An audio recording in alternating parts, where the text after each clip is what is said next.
Well, moving on to a very different topic, about which I've also received several questions. I released a video of a lecture I gave in the fall on the subject of my book, Waking Up, and that's available on my website. But I received complaints from several readers that I was selling it and not offering it for free. Now, I knew this was coming, and this is actually a difficult thing for me to talk about, but I think it's important. We've all begun to expect everything online for free, and I include myself in this. I want to read articles and watch videos, and I don't want to pay anything for them. If someone sends me a link to an article in the Wall Street Journal, and I hit their paywall, I'm not going to read it. I don't want to subscribe to another newspaper or magazine. Certainly not for a single article, and money aside, it's just too much of a hassle. But of course, everything can't be free online, or no one will be able to make a living producing quality work.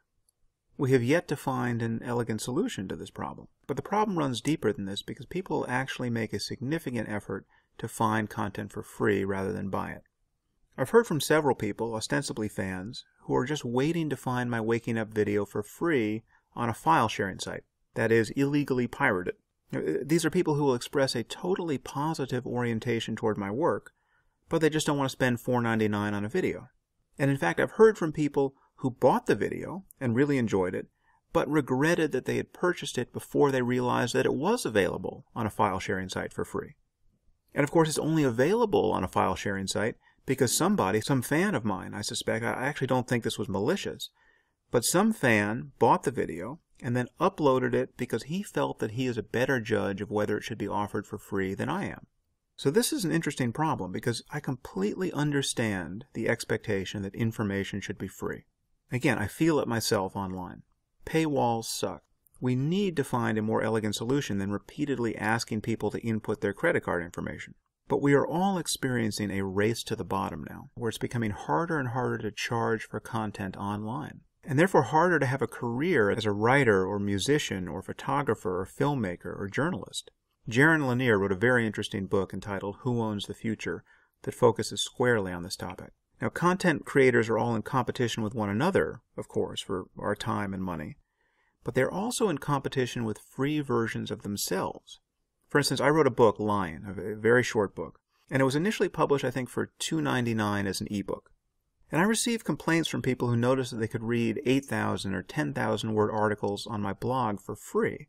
And they were now wondering why they should be expected to pay anything, even just $2.99, for an essay of similar length as an ebook. So it's interesting to see what's happening here.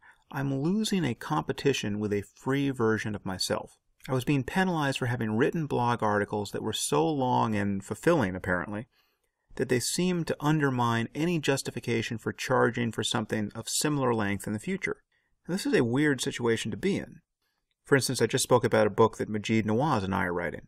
It's of similar length and format to some of the longest conversations I've had on my blog. And the question will be asked, why not just release this on your blog for free? Well, there are several reasons, but the main one is that it takes a lot of time to do this well. And I asked a lot of Majid's time to get this book written. And it is just unsustainable to spend this kind of time again and again and again and again for free. And most of the writing I do is for free, and most of the speaking I've done has been for free. But it has to be subsidized by work that is financially viable. If you like reading my blog articles, or you like listening to podcasts or seeing videos of me online for free, the only way to support this work is to buy the thing I'm selling when I'm selling it.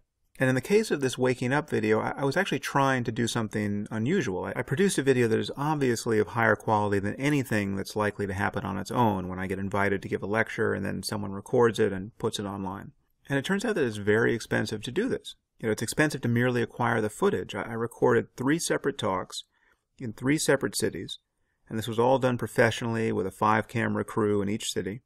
There really should be no mystery about why I would need to charge for a video like this.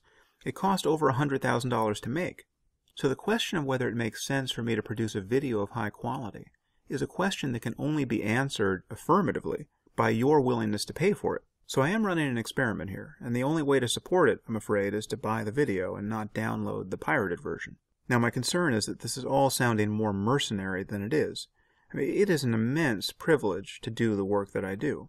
I actually get paid, sometimes, to do work that I would do anyway for free. I'm not working in a coal mine. But the general picture here that you should all be aware of is that it is increasingly difficult to figure out how to get paid for doing work of this kind. I'm in a privileged position to absorb this difficulty, and many other writers and podcasters aren't.